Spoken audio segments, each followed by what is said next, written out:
Hello, business communications, and we are now moving into chapter 2, and it's titled Professionalism, Team, Meeting, Listening, Nonverbal, and Etiquette Skills. And chapter 1 and chapter 2 are really these two great chapters that just kind of set the stage, this very foundational information that we need about business communications. We're going to be skipping chapter 3 and then moving on to chapters 4, 5, and 6 before our first exam. And 4, 5, and 6 will really start getting into the fundamental principles of business writing. And so those 3 steps in the writing process, but 1 and 2 really great, fun chapters to cover. Before we get into that. So let's get started here on the next slide where it says adding value to professional teams. And what is it that employers are really wanting right now? They do want education. They do look for that. They want someone that's put in the time, whether that's in education or experience or both.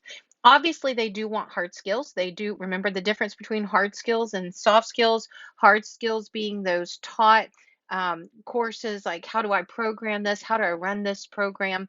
How do I weld this? How do I put this together? Whereas soft skills we're learning more are interpersonal abilities, such as communications and or as well as communications.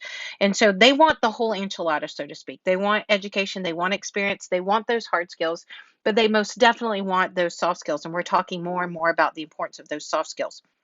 So this next slide says reality check. Tech skills are just not enough. Everybody thinks we're leaning more and our technology is just zooming and knowledge is doubling at this exponential rate, and our technology is doing the same thing. But we are finding out from employers that it's so much more than that. They need more than that from their employees. We need soft skills like those oral and written communication skills, knowing how to truly listen. And there's a great video I'm going to share with you guys about that. Appropriate nonverbal behavior, and we're going to talk a little bit about that at the end of these slides. What is proper business etiquette, and how do we work as a team effectively? Teams are huge right now. We're collapsing that hierarchy that we talked about last week. It's no more like a ladder, it's more horizontal. And we're finding out that working as a team helps tremendously because it helps us make better decisions. We get things done quicker, there's faster response, there's more buy in. If you're a part of a team that's making a decision, then obviously you have buy in with that decision. It just helps with morale, it reduces risk. There's so many reasons, less resistance to change, that we would want to work in teams. And that's one of the reasons that this particular course has so many of its learning outcomes that center around teamwork. We can do teamworks. We're learning more and more virtually, collaborating in virtual teams. There's a couple of slides about that you're going to want to go back and check. Remember, you can get to a copy of these slides by going uh, at the bottom of your module to study tools and linking over to Cengage and then just clicking on lecture slides. Um, Collaborating in virtual teams means working with and collaborating with your coworkers, and that doesn't matter if they're in the same city, a different city, even a different country. When we do that, we do have to be careful because time zones are different. I know, like when my son traveled to Thailand and we were trying to communicate, it was a big deal. There was a 12-hour difference. So when he was in the middle of his day and really wanting to talk to me, that's in the middle of my night at midnight, 1, 2 in the morning. And so we have to think about those things. We can accomplish tasks without ever coming face to face, which is a wonderful thing. It saves a lot of time and a lot of money. And just so many different wonderful things that come from working with teams. 4 phases, I want to hit these real quick with you guys of team development.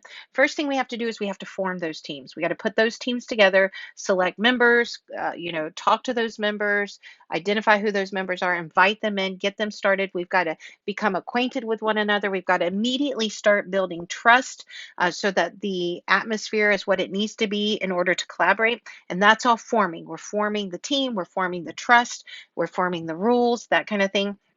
And so that's informing. Then we move to storming. Kind of think of that step as brainstorming.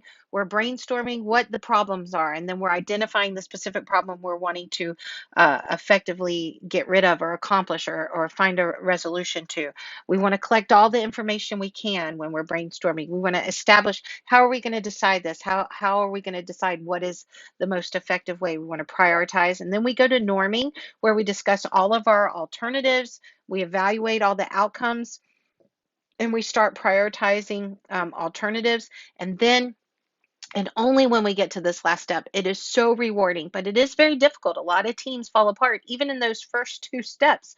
And so it's very hard to kind of push through. You say, well, Miss Curry, then why do they do so much teams and teamwork? Because when it works and it works right, wow, it just really blows employers away about how different experiences and backgrounds and different perspectives pull together to make decisions so quickly and so effectively. And so we get to that performing stage where we're managing the project, we're implementing our plan, we're moving and shifting things as needed as we're making sure that that plan is coming to fruition.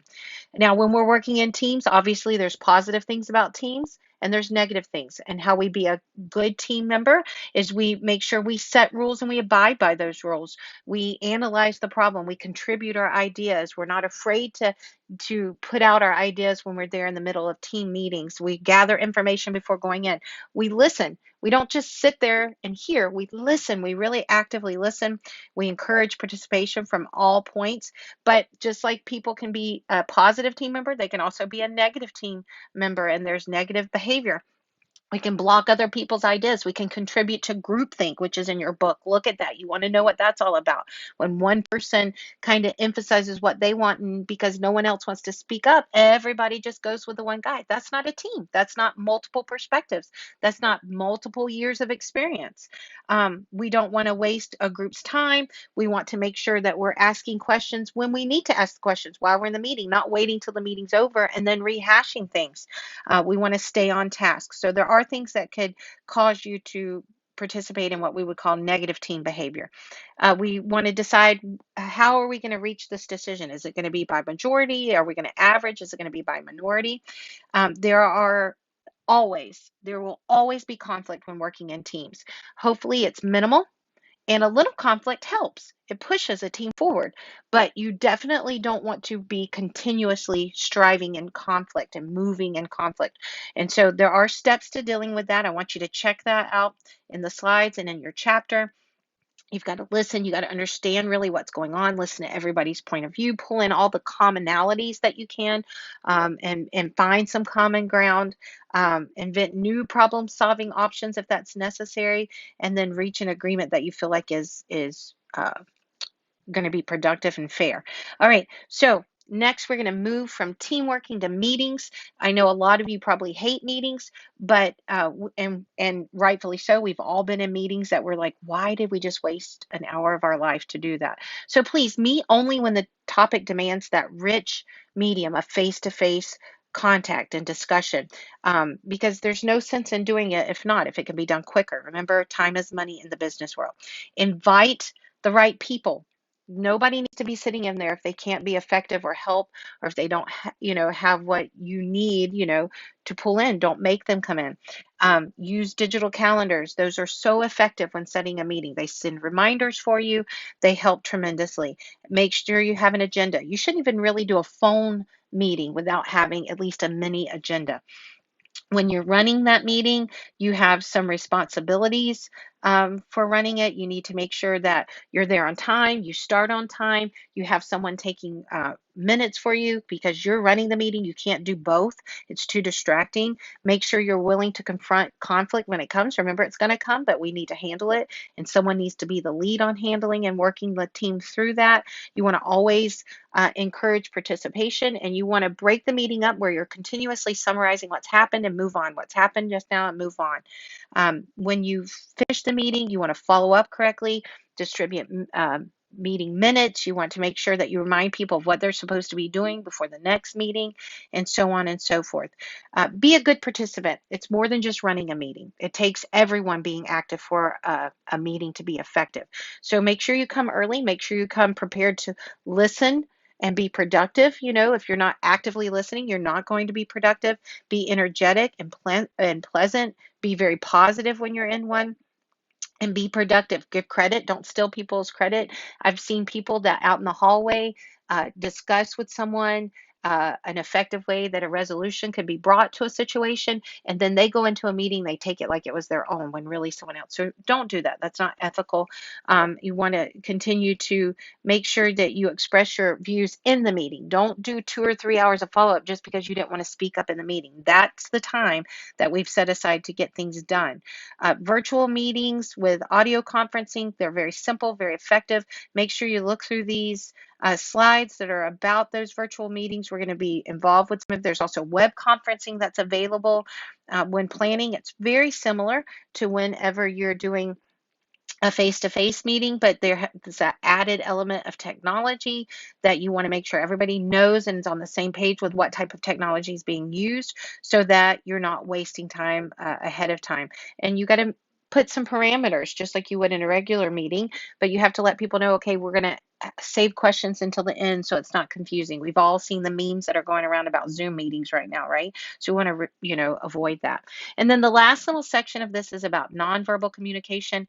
I cannot tell you how important nonverbal communication is. We're going to do a video about this as well, coming up as one of your extra credit alternatives. And eye contact, how close you are to someone, your facial expressions. This is why nonverbal communication is one reason why face-to-face communication is the richest channel that you can communicate through. And it's all because you can read and interpret someone's nonverbal communication.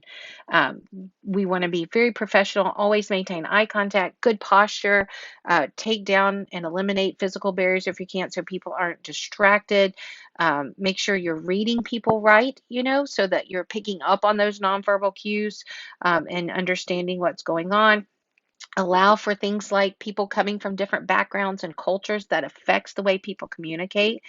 Make sure you are watching how you're presenting yourself on video, and ask friends and family to help you so that you can get uh, help with that. Make sure we're using etiquette, we're being kind, we're being professional, we're being respectful of people's spaces, people's time, we're being kind with our words, and we want to rise above being rude. We're not figuring anything out. We're not making any headway when we do that. You may think you're saving time and cutting to the point by being rude, but you're muddying the water, which is going to make it a lot harder to travel through, so to speak, later. And that's going to cost you time somehow, some way. So that's a rundown of chapter 2.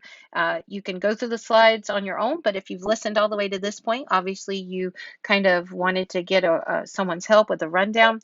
I hope you enjoy chapter 2 as much as I do. And if you need me, as always, please, I'm just a text or a call away.